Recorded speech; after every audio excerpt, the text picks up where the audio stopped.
Oi, gente! Mais um episódio do Pod Mãe aqui pra vocês.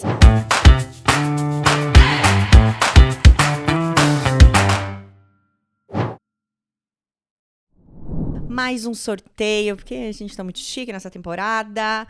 Temos brinquedo da Toy Mania, nossa patrocinadora dessa temporada.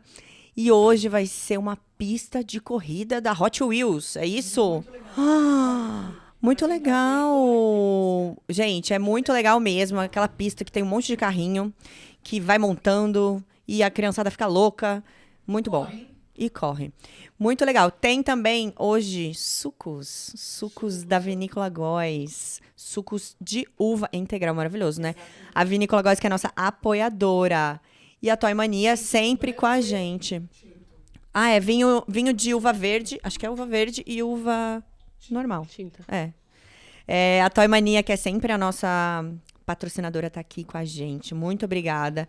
Tem várias marcas lá. As melhores marcas do Brasil de brinquedos estão na Toy Mania, tá? Os brinquedos são incríveis. Com certeza vai achar alguma coisa pra sua criança, pro seu sobrinho, pra sua filha, pro seu afilhado, pra presentear alguém, tá? Porque a Toy Mania é fundada desde 2003 e é uma das pioneiras no e-commerce do mercado de brinquedos no Brasil. E todos os brinquedos são para desenvolvimento da criança. A Roberta não tá Ela tá no microfone, mas eu vou falar o que a Roberta disse. Todos os brinquedos, todas as marcas, todos os brinquedos que tem lá, sempre se importam com o desenvolvimento da criançada, tá? Então, com certeza vai ter alguma coisa aí pra você presentear alguém. Esse é o combo de hoje. Tem cantina? Também tem almoço, voucher na cantina Tia Lina, lá em São Roque. Nossa, eu tô devendo a visita lá, mas é maravilhoso. Tô devendo, mas eu vou. Incrível. Então, combão do sorteio de hoje pra participar. As regrinhas estão lá no Instagram. Vocês já sabem, 3 perguntinhas rapidinho, não vai doer. Vai ser muito legal. Vou estar torcendo por você que está participando. E também não esquece de entrar na Pipu, tá? Lá na plataforma, para se cadastrar na área pontos, para você concorrer. Gente, episódio de hoje, tá? Hoje a sala tá cheia. Hoje tá. Sala cheia, porque temos também um pessoal de outro podcast aqui. Eu gosto quando vem pessoas de podcast. A gente também. tá tipo. A gente tá trocando. A gente tá aqui, tipo, aquela rivalidade ali, né? 3 contra 3. Não, eu acho que é meio intercâmbio, eu gosto dessa Intercâmbio, coisa. Tipo, intercâmbio, gostei mais. Eu acho que é um intercâmbio. Então, as meninas do Umbrella Cast estão aqui com a gente. Muito obrigada, bem-vinda, meninas. Hoje vamos falar sobre a influência das telas na infância e na adolescência. Então, para começar, eu queria que você explicasse um pouquinho de como surgiu o Umbrella Cast. Por que esse nome? E se apresentem também, por favor. Eu sou Luciana, psicanalista. A gente já vem num trabalho, eu, Denise e Stephanie. Nós somos psicanalistas há algum tempo já, nossas clínicas já funcionam, enfim. E aí a gente se viu com vontade de falar sobre a adolescência e seu entorno. E projetos, milhões que tem, né, nessa fase, assim, é uma fase super rica, super potente. E aí, um dia, num café, num bate-papo, como são as melhores ideias, né, como surgem as melhores ideias, a gente falou, vamos falar sobre, vamos fazer um podcast, né, a respeito. E aí, a gente pensou, como que a gente vai chamar? Vamos chamar de Umbrella, eu falei. Aí as meninas, tá bom, põe aí Umbrella. E depois, quando a gente foi refinando os temas que a gente ia falar, um olhou para o outro e falou assim, vamos continuar com esse nome? Eu falei, gente, pensa bem. Não, vamos. Qual que é a ideia? E aí nós fomos olhar nossa missão, visão, valores como empresa, como definição. E aí a gente pensou, quando perguntarem para a gente, como é que a gente vai explicar? O guarda-chuva, que é umbrella, né, em português, ele é protetivo, não é? Ele tem aquele um formato que acolhe quem está embaixo dele e protege da chuva, do sol, de intempéries. Então, a gente foi pensando que quem está, na verdade, o sujeito, né, quem está embaixo daquele guarda-chuva, ele está sujeito a essas intempéries, mas está protegido. Então, a gente funciona como essa possibilidade de dar um acolhimento, que é o acolhimento do guarda-chuva, como proteção, Mas também, se a gente fechar o guarda-chuva, a gente apoia, né? Então, essa coisa do apoio da caminhada mesmo. E aí a gente gostou do que a gente bolou e ficou Umbrella. Não, eu achei super legal. Não, e é um nome bem divertido, isso né? surgiu no café. Imagina se é bebendo um negócio. Eu já amei. Boa. Eu acho que tinha um conhaquinho. Boa ideia. Aquele choconhaque. Aquele licor 43 com café? Acho que foi Exatamente. esse. Eu adorei. Poderia. Amei.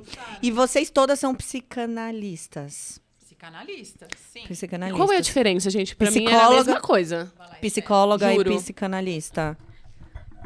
Eu sou a única que sou psicóloga, que fiz, né, a graduação em psicologia, antes, então, de fazer também uma formação em psicanálise, né? Muitas pessoas entendem que a psicanálise é uma linha da psicologia, mas não é. A psicanálise é um saber à parte, né? E ele, apesar de ser ensinado nas universidades, né? Então, por exemplo, na faculdade de psicologia, eu aprendi sobre psicanálise. Mas para me tornar psicanalista, eu tive que me propor um percurso, né? Que é esse de estudo da teoria, fundada por Freud. A análise pessoal. Então, a gente vai lá também nos ver com as nossas próprias questões. Supervisão de casos também, né? De casos clínicos. Hoje eu me considero muito mais, né? Não muito mais, porque daí a gente tem que excluir uma coisa, né? Hoje eu me considero, na minha prática, psicanalítica, né? Então, o paciente, quando ele chega, é para um percurso de análise, como é chamado assim, né? E quando você busca um psicólogo, na verdade, eu misturo. Porque pra mim, a busca de um psicólogo seria buscar um psicanalista. Assim, a gente como leigo do assunto, eu sempre achei que sempre que eu fosse fazer, sei lá, uma terapia, eu vou buscar um psicanalista.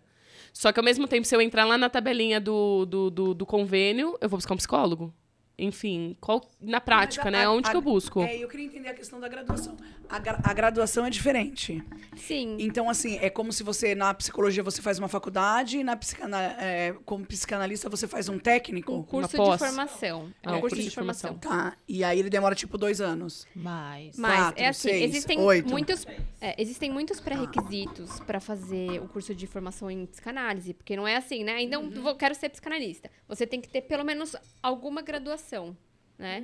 Então, elas têm... Obrigatoriamente, antes você tem que ter alguma graduação. Pode ser administração de empresas. Isso. Pode ser. E a escola que vai te admitir enquanto um aluno para um curso de formação de psicanálise, ela vai entender por que um administrador de empresas, por exemplo, quer se especializar numa área clínica, que é atendimento clínico, né? Porque psicólogo para psicanalista, ok, tipo, você passa com facilidade. É um complemento. Sim. Então, qualquer formação, mas vai ter que ter essa avaliação individual para entender por que essa pessoa está procurando se aprofundar, então, nessa teoria, entender. E, em geral, as pessoas que procuram por uma formação de psicanálise já têm um percurso de análise, que a gente fala, que já deitou ali 10 anos num divã, já se viu as vias ali com a teoria e decide que quer, então, entender o que é isso e, muitas vezes, clinicar também, que é realizar o atendimento, né? Então, algum desses pré-requisitos é fazer análise, né? É sempre ou ter algum percurso com a psicanálise, ou uma graduação. Mas acho que é isso, né? E aí vocês se especializaram em crianças, adolescentes e crianças. Isso é uma coisa que vem com a Com prática, tempo. assim, né? Eu descobri, inclusive, que não... porque quando eu fui fazendo a formação, para mim era meio óbvio que se nós escutássemos do resto infantil no adulto, era óbvio que a gente escutaria a criança e o adolescente. Mas não. Alguns colegas escolhem não atender crianças e adolescentes, só escutam os adultos. Então, foi também desconstruir tudo isso, entender que o que eu faço hoje talvez seja um trabalho ainda mais especializado. Sim. Sim, concordo. E sustentável, né? Porque você está formando futuros adultos. Eu gosto de pensar assim. Eu gosto de pensar que escutar o adolescente hoje é prepará-los, inclusive, para um mercado de trabalho melhor. Tanto que a Pipu, não sei se vocês conhecem, a Pipu é uma das propulsoras do desenvolvimento do podcast, onde eu sou proprietária.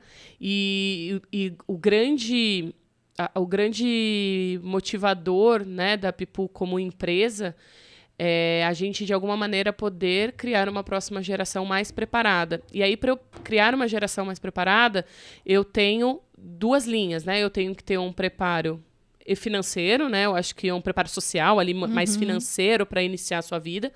Mas muito mais do que isso, é um preparo emocional. E aí, o preparo emocional, você começa, na verdade, desde do berço ali, né? Desde o 1, 2, os 7 anos ali, que são as idades de ouro das crianças, e depois acompanhar essas crianças na transformação da adolescência, porque a adolescência é um processo de transformação, para eles sim chegar numa fase adulta pronto. Porque eu acho que se você chega na fase adulta pronto, né, se você está com seus problemas todos resolvidos, assim, pelo menos na sua grande maioria, com mais clareza, etc., a chance de você ser bem-sucedido no trabalho, na construção de uma família, na organização de um lar, né, assim, da sua comunidade, é muito maior. Então, assim, a gente, como propósito de empresa, tem muito essa questão. E aí eu acredito que se você tem como um propósito construir bons adultos, você vai pegar onde está a base, Sim. né? E aí, falando que vocês constroem e tratam sobre esses assuntos no podcast, como que é a dinâmica? É falar mais sobre a visão realmente psicanalística de como vocês fazem essa leitura dessas pessoas, ou uma coisa mais técnica? Como que é a dinâmica disso, né? Assim, eu fiquei um pouco curiosa. A gente foge do psicanalês, porque nossa comunicação é feita para leigos e com leigos. E vocês falam mais da infância ou da adolescência? Falamos essencialmente com mães que estão vivendo o turbilhão da transformação adolescente. Então, é a mãe que, de repente, percebe no comportamento do filho uma mudança, uma dificuldade de diálogo, um isolamento, uma, talvez, resistência para encarar os desafios da vida. Porque você fala de um adulto ou com potencial desse pronto. Acho que na clínica o que a gente ensina para os jovens, em especial, é o pensar que ele tem um caminho que é de desejo e, ao mesmo tempo, de renúncia. Porque hoje a gente vê também uma dificuldade para lidar com frustração, com olhar para as dificuldades da vida e para entender, por exemplo, que se você tem 9 alternativas e se eu escolho uma, você deixa as 8 para trás. Isso significa renúncia. Então, para cada desejo, existe uma renúncia. E isso faz parte também do desenvolvimento desse jovem. Então, esse pronto, para mim, na clínica, no trabalho, é sempre estimular um desejo que é vida, ao mesmo tempo de lidar com essa frustração de que eu não posso ter tudo. Concordo. Ao Sim, mesmo tempo. É isso que eu ia te perguntar. Eu acho que hoje em dia a gente vive... É lógico, a tecnologia veio, foi incrível, tem 1 milhão de benefícios, eu vejo assim como benefício mesmo. Só que o que eu entendo dos adolescentes, eu tenho uma filha aí entrando na adolescência, e a frustração, né? Porque eles vão seguir os influenciadores. E aí os influenciadores vão falar das coisas boas. Alguns até falam, tô triste e tal, mas é pouco. E às vezes você não tem o padrão de vida que eles têm, natural. E esse excesso, né, de informação que eles têm, e principalmente acho que via celular, ou videogame, ou então... Como é que é isso para adolescente? Como é que a mãe controla isso e traz para o mundo real? Se a gente for pensar que nós já tivemos o nosso momento contemporâneo, que não é o mesmo contemporâneo do hoje, né? É um outro contemporâneo. A gente também vai lembrar que, eu vou falar da minha época, né? Ser médico, ser advogado, ser técnico em algo... Engenharia, por exemplo, era um saber que todo mundo dizia, esse é o caminho. Então, e como a gente aprendia? Chegando lá, fazendo na hora, né? E depois a gente ia ver como ia ser. Ninguém falava pra gente a parte ruim, como você disse, Rô. É sempre a parte boa. Pô, o engenheiro vai ser rico. Agora, se você for um técnico, você vai ser pobre. Né? Se a gente for falar da parte... Sim, assim que era construído na nossa capitalista época. da coisa, certo? Hoje, o que acontece? Esse saber, essa contemporaneidade tá muito acessível. Ou é uma fantasia do que a gente imagina que vai ser. Então, putz, eu quero ser uma podcaster como a minha mãe, né? Com a turminha da minha mãe, todo mundo é youtuber, podcaster e sei lá mais o quê. Ou gamer. Sim. Né? Então, o que eu acesso aqui é o que eu quero ser. Mas ninguém fala dos tombos, ninguém fala das dificuldades, né? Então, sim, é do acessível, é do tá ali pronto e é assim, é um consumo instantâneo. Não, e ilusório, né? A minha filha de 8 anos, ela falou pra mim, mãe, eu não vou estudar. Eu falei, filha, mas você tem prova amanhã, tal, você precisa estudar. Não tem o que fazer. Ela falou assim, eu não preciso estudar. Eu falei, mas por que você não precisa estudar? Eu vou gravar vídeo quando eu crescer. Tá vendo? Mentira. Falou. Sim. Eu falei, quem disse que você vai ganhar dinheiro gravando vídeo? Porque ela vê a mãe fazendo. Não, mas aí... Mas tem eu que falei ser pra ela, é assim, inteligente pra exato. gravar vídeo inteligente. Então, Ué, exatamente. mas quem disse pra ela que ela não é inteligente? Não, mas né? aí o que eu disse pra ela é justamente isso. Tudo bem que você vai gravar vídeo quando você crescer, mas você precisa estudar. Não, pra prova, sim. Mas para gravar vídeo e você ganhar dinheiro gravando vídeo, você... Primeiro que assim, se você for influenciador, efetivamente você vai ter que ser inteligente pra gravar o vídeo certo, do jeito certo, o modelo certo. Não é tão simples, a gente já conversou sobre isso, né? Assim, em outro podcast a gente até comentou que é difícil. É um trabalho. Requer inteligência, requer tempo, Sabedoria. requer cuidado, sabedoria. E tudo isso você vai aprender aonde? Na escola. E aí você vai conseguir fazer conteúdos interessantes. Se você for um editor de vídeo, sei lá, você também vai ter que ter uma base técnica. Então, assim, não tem saída. Você tem que estudar. Porque senão parece que é tudo muito fácil. Sim. E aí, até E o voltando dinheiro pro é nosso... instantâneo, e não é. E é o que eu falo, pelo menos com elas eu sempre falo isso. Não é questão de ser 100% focada no dinheiro, tá? Eu nem gosto disso. Acho que tem que pensar no amor, no carinho, na empatia, um monte de coisa. Mas você precisa pagar a conta.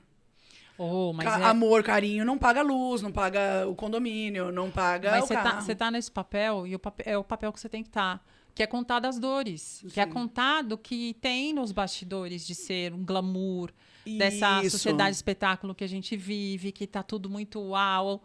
Não é o tempo todo. Então, você tá dando para ela esse limite, mostrando para ela, filha, não é bem por aí, né? E aí você abre muito essa perspectiva, né? A gente até voltando para a temática, né, no sentido de a influência que as telas têm, eu acho que grande parte, assim, eu acho que o mundo não estava preparado, como ainda não está, estamos em transformação, eu acho que é uma sociedade em transformação de lidar com as telas, mas principalmente com as redes sociais, né? Então, até então a gente até brinca muito, né? Quando você era criança e alguém falava assim, o que você fez nas férias? Então, falava, fui pra Disney. Ok, fui pra Disney. Aí o outro, sei lá, fui pra praia. O outro, eu fiquei em casa. Dói menos do que você estar em casa e ver o outro passeando na Disney ao mesmo tempo que você. Então, assim, a sensação, eu acho, de... psicológica mesmo é um pouco mais complexa. E aí parece que sempre realmente o terreno do outro é mais legal, né? Você também tá na Disney, mas o outro, sei lá, tá na Suíça. Aí você acha que a Suíça tá mais legal do que a Disney. E assim, sempre. E aí, falando da influência das telas, eu acho que a gente tem fases, né? A gente tem eu falo porque eu fiz muito isso no passado. Hoje tento menos, a Roberta hoje talvez até menos, ainda colocando aí efetivamente horários para as telas e tal. Mas eu vejo, tipo, as crianças pequenininhas, viciadas em galinha pintadinha. Aí depois eu passo das galinhas pintadinha e eu passo para os outros desenhos. Vai pra Peppa. Você vai para as Peppa. Aí, vai a pro Maria PA. Alice quer shorts. Gente, shorts pra mim é a maldição. É o Os vídeo shorts do shorts. YouTube. É aqueles curtinhos. Gente, A aquilo é Betina maldição só assiste pra mim. Isso. A Pietra já assiste TikTok. A Betina só assiste vídeo short. Não, Só. shorts do YouTube, pra mim, assim, é a perdição. Aí, não. agora é o videogame. E isso vai se Eva não vai caminhando. saber E aí TikTok. eu queria entender de vocês, com milhares de atendimentos, de pessoas que já passaram e casos que aconteceram, principalmente que são negativos na adolescência, né? Que chegam a um suicídio, que eu sei que vocês atuam, que chegam a transtornos psicológicos na adolescência. O quanto que vocês, como profissionais, acreditam que as telas tenham influência? E como que vocês, se vocês pudessem deixar uma dica, uma sugestão, como a mãe lidar com essas telas? Porque pra mim é muito difícil. Aí eu não sei se eu brigo, se eu arranco, se eu não arranco. Porque é cômodo, né? A criança fica quieta quando você põe a Peppa. Exatamente. Aí a mãe consegue fazer alguma coisa. Ó, eu vou responder sobre alguns pontos de vistas. Alguns são para pensar e outros são mais práticos. Então, se nós fôssemos as 3 médicas aqui, nós apontaríamos todas as pesquisas que hoje falam de uma neuroplasticidade que na infância é diminuída pelo uso das telas. Jura? Eu não sabia que já existia estudo Já. de diminuição da neuroplasticidade. Já. Então, estudos hoje apontam, pesquisas recentes apontam uma diminuição da neuroplasticidade e a gente está falando de um cognitivo. Como nós não somos médicas, e isso também tem o seu benefício, do nosso ponto de vista, nós estamos falando de relações. Que tipo de relações hoje a gente considera, então, como um saudável, sempre com aspas, com essas telas? O que, por exemplo, numa infância é perdido de brincadeiras, do lúdico, do corpo que corre, da criatividade que a criança se estimula brincando sozinha, com brinquedos, com o outro, mas que hoje vive mais na tela. Então, a criança está numa fase de descobertas. E aí, o que ela vai descobrir, né? Ela tem. É muito tátil também. O que ela aprende passa pelo corpinho. Então, é um período de criatividade. Por isso que a clínica do infantil é de desenhos, porque é um caminho muito lúdico, de descobertas. Tem um propósito. Então, a experiência do brincar é importante. Então, já começa aí, talvez, essa criatividade que talvez é desestimulada com o uso das telas. É porque vem pronto, né? Uma coisa que eu já ouvi bastante de psicólogos, assim, o que eu já ouvi sobre tela é que quando você desenha, né? Por mais que você pegue um desenho, até mesmo um desenho no próprio tablet, né? Então, assim, vou pegar o tablet e vou fazer um desenho, uma pintura. A coordenação eu não tô treinando.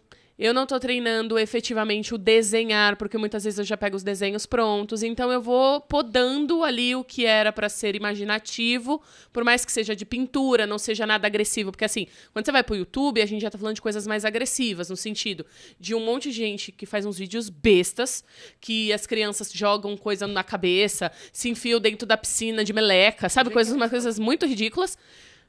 E que isso é péssimo, mas eu acho que até coisas que são educativas e tal, eu também tenho um prejuízo. E, assim, essa é a sensação que eu tenho, que eu já ouvi. Então, e aí eu queria até voltar rapidinho, porque a gente falou da neuroplasticidade. E aí talvez algumas pessoas não saibam o que é neuroplasticidade. E aí você me corrija se eu estiver errada. A neuroplasticidade é a capacidade do cérebro de aprender. E assim, se a gente for olhar para nossa vida como adulto, a maior, como é que eu posso dizer? A maior poder que a gente tem, que uma criança tem, que o adulto gostaria de ter, é a facilidade e agilidade de aprendizado, de desenvolvimento. E aí você tá acabando com isso. Tipo, a Roberta fala que as crianças estão, ao invés de ser uma evolução nossa, tá sendo uma regressão nossa. Tipo, elas estão ficando burras. Porque elas estão deixando de aprender. Tipo, a gente tá diminuindo a capacidade de aprendizado. Não é à toa que a palavra neuroplasticidade a gente escuta em 2 fases da nossa vida. Na infância e na terceira idade. Sério? Não, nunca ouvi na terceira idade. Por que a gente precisa manter a nossa neuroplasticidade ou a capacidade de aprender? Pra gente não ter doenças... Alzheimer. Sim. Demências, né? Então, são 2 polos que mais ou menos estão interconectados.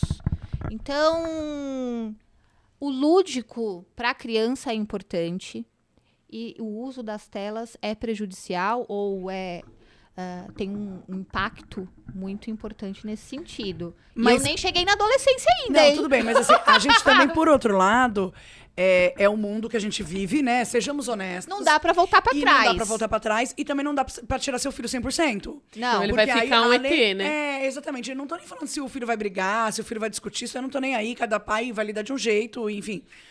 E acabou, né? Mas a questão é deixar, exatamente, trazer o seu filho pra uma bolha que é boa, que é legal, que você sabe que é melhor pra ele, mas é uma bolha que só ele vai existir. Aí você fala, nossa...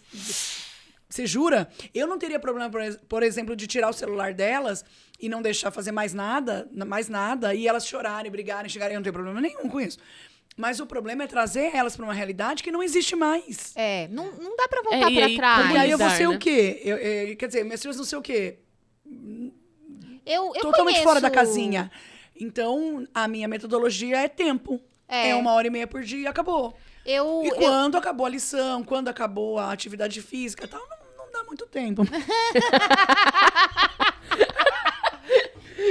Mas elas têm 1h30. Não, em termos práticos, agora vamos tangibilizar a coisa. Não voltamos pra trás. Não adianta ser saudosista e falar, vamos ter a infância que tivemos há 20 anos atrás. Não. Nem morar no interior. Será que não vai rolar? Aquele no interior, assim, interior que Não tem vai. 5 mil pessoas. Não, Não, a internet não funciona. Ele vai achar, Não, né? ó, as minhas filhas, eu moro num condomínio clube que é super bom, tem bastante atividade, elas brincam, elas andam de bicicleta, andam de patins, é incrível. Eu mudei pra lá justamente para elas poderem ter uma vida infantil com atividades, com troca, com briga, né? Não gosto do amiguinho, mas tem que jogar com ele, aquelas coisas que a gente sabe. Né? Normal, faz parte do processo. Mas assim, eu vou no parquinho, beleza, a hora que eu olho da minha sacada, tá no parquinho no celular. Sabe o que as meninas falaram essa semana? A minha Mas tem você 5 jura anos. que você tá no parquinho, no celular, não tá na balança, não tá na escorrega, não tá no celular. Aí o que acontece? Você vê um monte de mãe gritando, sai do celular! Não, e sabe o que as meninas fizeram agora? Na minha rua, elas têm 5 anos. A dela ainda tem 8 e 11. A minha tem 5. Aí elas falaram, saíram correndo assim, vamos brincar. Entraram todas numa casa.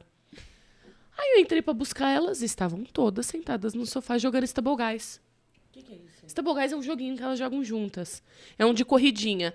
Eu fiquei até feliz porque ela largou os shorts, mas agora ela não sai do bendito do jogo. Agora eu não sei o que tá pior, porque ela tá mais viciada pelo jogo do que pelos shorts. Aí, tava todas jogando com 5 anos na casa. É surreal. Eu tenho um casal de amigos que tem um menino de 4 e outro de 2. E eles ainda não estão com um celular na mão. Eles sabem o que é celular, eles olham a câmera, eles entendem o que é, eles se interessam pelas imagens, mas ainda, por uma restrição de tempo, eles só ficam assistindo em horários determinados pelos pais o tal dos desenhinhos. E a gente pergunta, é uma vida fácil? Não, é uma vida do cão para os pais. Então, tem uma pessoa que ajuda e tem mais 2 adultos para administrar esse lúdico que É porque você tem que ter energia. que a criança precisa ter. Então, tem horário para descer para brincar, tem horário para desenhar, tem horário para escola. Então, em termos práticos, o que dá para fazer enquanto família para não deixar tanto tempo no celular? Aí eu tô falando dos bem pequenininhos. Sim. Eu gosto de escola. Eu gosto bastante de escola. Isso é engraçado. Você Porque gosta na de escola ficar nunca lá. pode, e eles ficam bem com isso. Não, Agora em porque na casa... escola não pode e eles ficam super bem. Acho que esse é um exato. ponto que surge, que acho que vocês tocam, que o primeiro é a questão do limite, né? Então, vocês vão marcando, na minha casa tem horário, assim que funciona. E a possibilidade dos pais sustentarem, colocar limite nos filhos, que é, ok, vou acolher o que você tá me trazendo, que é um desejo, né? Uma fantasia de que um dia você vai ser youtuber. Mas amanhã você tem prova e você vai sentar e estudar, porque o seu horário de estudar é esse. Então, é bancar essa autoridade dos pais que E não fica re- muito não fragilizada. ceder, né? E que fica muito fragilizada nos tempos que a gente tem hoje. Um outro ponto que eu achei muito importante que você trouxe, que é assim, é muito prático você deixar lá. É a babá, né? Você deixar na tela. Então, o que acontece na mãe, né? E nessa posição que a mãe que tem que também fazer essa gestão do lar, a gente sabe que tá muito no papel da mulher, em que muitas vezes, para ela conseguir tomar um banho, para ela conseguir fazer uma comida sem queimar um feijão, ela precisa que as crianças fiquem sobre alguma, né, em alguma tarefa que prenda a atenção delas. E acaba sendo a tela, né? Então, é importante isso, pensar o que a rotina dessa família tá fazendo com que as crianças estejam excessivamente na tela. Então, quando chega pra gente no consultório, a gente sempre vai olhar caso a caso. Não existe uma regra, um padrão. Claro, existem indicadores de que a gente sugere, Tem tempo ideal de tela. Se você colocar no Google, o Google vai te falar para cada faixa etária. Eles falam para cada faixa etária Tem. um tempo ideal de tela. Só que o que funciona para aquela família? Eu coloquei na minha cabeça mesmo. Né? Quanto que é? 1h30, achei que era bom. 1h30 por dia. E te- elas vêm juntas? Não, porque cada uma já vê uma coisa diferente da outra. E tá sendo mantido? Ah, sim, né? Acaba, né? Uhum. É tudo, tem aplicativo, né? Sim. Deu 1h30, acabou. Não tem Sim. celular. Não consigo nem Ela tá sem É microfone. celular, né? É celular. Você tá falando fora, assim, mas eu tô tentando. E aí, uma outra coisa que é escolher exatamente o tipo de conteúdo que elas vão consumir, né? E também o modelo, né? Eu também sou mãe e eu não deixo meus filhos assistirem shorts. Não, Pode é. ser o mesmo shorts do Enaldinho. Gente, eu nem sabia o que era, vocês perceberam? né? Do Enaldinho, eu falo, você vai ver o vídeo. O shorts Aí eu não. vejo e Porque tiro, O tipo, eu vejo e o tiro. tipo de formato, ele é muito veloz Viciante. e viciante, né? Não tem essa pausa. É 1, 2, 3. São vídeos curtos, né? É o shorts, o famoso shorts. Então, o que dá para esses pais pensarem e fazerem de combinado? Ah, eu sei que você assistia, mas olha, eu fiquei sabendo que isso não faz bem, não tá legal pra sua idade. A partir de agora você fica nesse aqui, TikTok, né? Vai depender, então, de novo. Sempre avaliação de família em família para ver o que vai funcionar. E pensando, claro, nessa mulher ou no pai, de repente, se é o cuidador, o que essa pessoa tá precisando ali de rede, de repente, sabe? Tem alguém que possa pegar essa criança e levar num parque, enquanto a mãe faz as atividades que precisa entregar naquele momento, né? Sim, com certeza. No celular ela é um problemaço. E o problemaço. A Roberta pensando. Meu, mas posso falar? A Eva, ela assiste pouca TV. A minha filha tem 1 ano e 10. Ela assiste pouca. Em alguns momentos específicos, porque a gente brinca bastante com ela, enfim, a pessoa que me ajuda também, a gente estimula bastante, põe ela pra pintar. Inclusive, eu até postei esses dias que eu coloco a vi. Eva pra pintar dentro do box. Porque o box é azulejo, a tinta guache. Então, eu coloquei ela lá dentro, põe uma roupinha mais pá, velhinha, e ela fica pintando. Eu deixo a sulfite, ela fica lá. Acabou, já é o banho direto. Eu recebi tanta mensagem de mãe falando que ideia incrível, porque aí não pinta a parede, não pinta não sei o quê. Gente, mas ninguém fez isso? Eu sempre fazia isso. Porque dentro Lá do em box casa- é maravilhoso. Lá em casa chamava banho colorido. Vamos E tomar aí- banho. Não quero, Você não quer banho colorido? É muito Colorido? legal. E aí eu colocava as tintas, tipo, cada dia 2 cores de tinta. E vai misturando e depois ainda me ajuda a lavar. Vai lavando, a tinta saiu, que legal. Eu tô fazendo isso. Isso quando ela não tava, né, eu quero uma atividade diferente. Mas ela assiste algumas coisas, mas eu acho que tudo que ela assistiu estimulou ela a falar muitas coisas. Então ela sabe muita coisa pelas coisas que ela Deixa assistiu. eu falar uma coisa sobre. Que não é shorts. É negócio Sim. de Nossa, shorts Simple é Plan. terrível. Eu ponho umas coisas em Ela inglês. aprendeu umas a coisas em falar português. ou ela aprendeu a repetir? Pode ser Né? ser que seja uma repetição. Nessa idade, né? A gente pode pensar... Ela entende muita coisa, né? Sim, Mas- claro. Mas eu apostaria muito mais na interação do que, né? Porque o que você está fazendo? Você está colocando ela ali para a parte lúdica, para a parte criativa dela. Quer dizer, o que a criança produz? Né? A gente brinca um pouco que a única coisa que a criança muito bebezinha produz é o cocô, né? É o cocô. Porque o resto ela tudo recebe, né? E o que se transforma vira ali. E a gente até brinca, né? Ai, tchau, cocô. Ou então, ai, que fedido. Aquela coisa do bebezão. Você está propondo para tua filha ela produzir coisas. Como a gente estava falando até pouco com a Rô ali. Com 5 aninhos e tal. Agora, o que a gente está impedindo com a tela? A gente está impedindo as relações. O estar com o outro, o tempo que o outro nos retorna. O que acontece nessa fase, na fase até uns 5 aninhos, é a gente pensar o que está tudo pronto.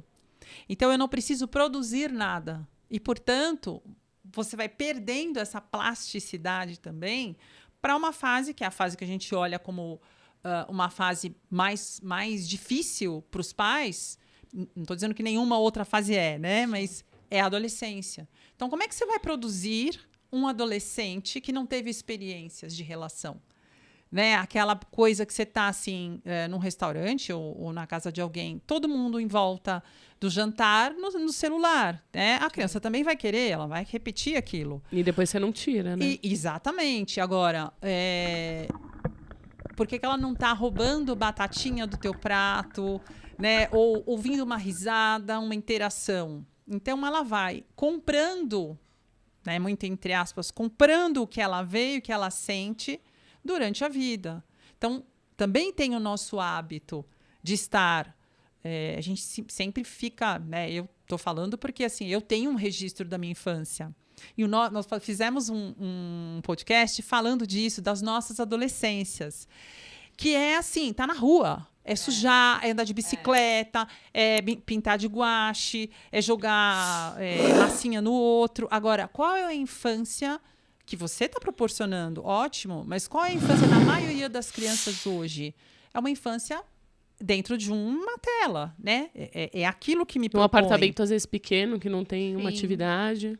Percebe? Então, acho que a gente tem muito, muito importante nessa fase infantil, né, que vai de 0 até 8, 10 anos, né? A gente aí entrando na fase da puberdade, onde você tem que não só produzir cérebro, como disse a D, mas e o corpo?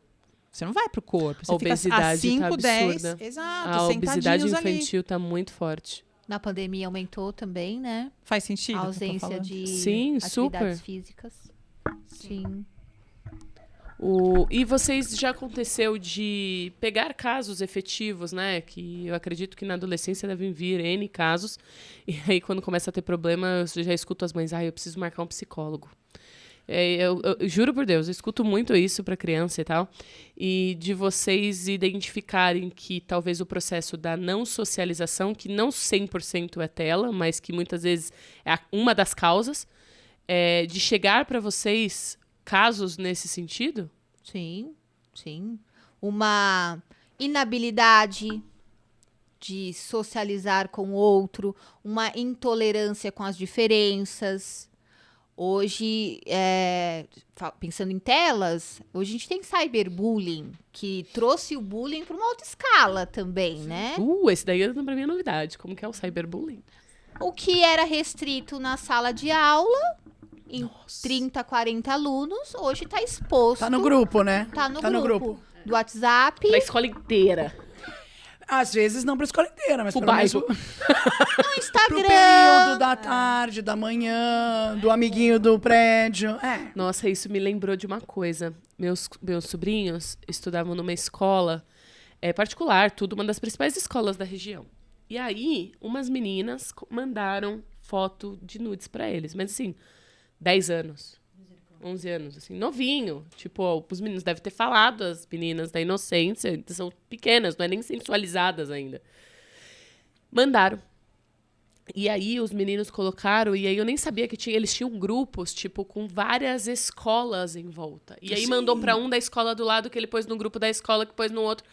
A coisa ficou tão grande que os pais, 4 pais, tiveram que sair do bairro e mudar com as crianças. E assim, aí pro pai, pensa, ele tinha um trabalho, um emprego, uma vida, uma casa, e por causa de um ato que um menino colocou nas redes sociais todas, eles tiveram que mudar sei lá pra onde eles foram, né? Nem sabem. E agora, lembrando, esse deve ser o cyberbullying. Exatamente. Agora, só pra finalizar aqui, que ele já me chamou, jura? eu queria que vocês deixassem uma dica que vocês acham que é mais valiosa, tá? Pras mães, pais, cuidadores, etc., em relação às telas, que funciona pra todo mundo. Vamos chamar assim, vai. Vamos Não, fazer que uma funciona 100% não, mas Vamos fazer assim... 3. Vamos fazer uma coisa, Uma pra cada. uma regra aí que talvez caiba pra todos, porque é individual isso, né? Isso. Uma regra para cada. Olha, eu sei que eu vou falar uma coisa muito legal, assim. Alguém de vocês 3 perguntou assim, como as mães devem lidar com as telas? E eu diria assim, as mães devem lidar com os seus filhos. Com a tela, você bloqueia e deixa ali. Com a criança que vai começar a fazer birra, se espernear, tacar no chão, é com ela que você tem que lidar. E aí, então, é a birra? Vamos olhar o que está acontecendo. Por que essa criança não consegue aceitar um não, uma regra, um término, um limite? Então, eu diria que é isso, assim, olhar para esses filhos, por mais difícil que seja, por mais que eles deixem a gente de cabelo em pé, né? Mas sustentar esse lugar de autoridade, de mãe, de educadores, e saber que, apesar da culpa, apesar do cansaço, apesar da exaustão, é essa relação que precisa ser priorizada, né? Ai, eu amei. É, perfeito. Não, porque assim... Vai uma, eu vou outra, vai. Aproveitando o podcast, que é um podcast voltado para mães, eu vou reforçar então que a criança, ele é um vaso vazio e ele é libidinalmente investido durante toda a infância. Então, invista nos seus filhos. É um trabalho do cão, eu sei, mas lá na frente também é construir essa relação. Então, mais uma vez, voltamos para o olhar para a criança e para essa relação entre mãe e filho, em especial. E eu diria também que a questão de você colocar limite não quer dizer que o seu filho não vai te amar. Então, muitas das vezes, mães e pais pensam, eu vou deixar, né? Deixa ele fazer. Né? Tadinho. Tá chorando, tá. O que a gente faz nesse lugar? Acolhe seu filho. Vai na altura dele, abraça seu filho, fica um tempo com ele. Mas eu trabalho, né? Ou eu não tenho a chance de estar num tempo. O tempo que você estiver, faça um tempo de qualidade com seu filho, né? E não se esqueça de ser mulher, de ser homem, de ter um vínculo, né? E esse vínculo vai para a vida toda. Então, não necessariamente, se você deixar na mão de uma tela, na mão de um outro, esse vínculo vai vingar. Então, assim, invista nesta infância e nesta adolescência. Eu achei muito legal perfeito, quando você falou da questão do tempo, né? Eu tenho uma pesquisa que foi feita em Israel, acho que 1 ou 2 anos atrás, que ele fez uma análise no mundo de tempo investido útil na criança, nos filhos, como um todo. E é absurdo. 14 minutos de 24 horas. 14 minutos. Essa é a média de tempo útil investido num filho, que às vezes, sei lá, num banho, né? Você vai dar banho. Isso é assustador. Nossa, Isso eu é tomo assustador. eu tomo banho mais longos que isso. A pessoa só investe o tempo de dar o banho, colocar 5 colheradas de comida na boca. Não, é que assim, acabou. também a gente tem que entender que as pessoas trabalham, elas cansam, a gente entende uma série de coisas. Então, acho que vale a reflexão aqui. Claro. Né? E não um julgamento, não é Sem isso, mas assim, dúvida. vale a reflexão. E aí cada um vai ter que achar a sua metodologia, nem que seja para passar o final de semana com o filho, então. Ou vai né? colher lá na frente. Ou vai colher lá na frente, exato. Mas isso não As adianta minhas filhas... crucificar a tela, né? Não, sim, não adianta isso. As minhas filhas, além de ter isso, assim, na mesa não pode celular, ponto. Acabou. Não tem celular no café da manhã e não tem celular na janta, que é o horário que eu fico com elas. Porque tem que conversar, né? Quero saber o que aconteceu, bababá, bababá.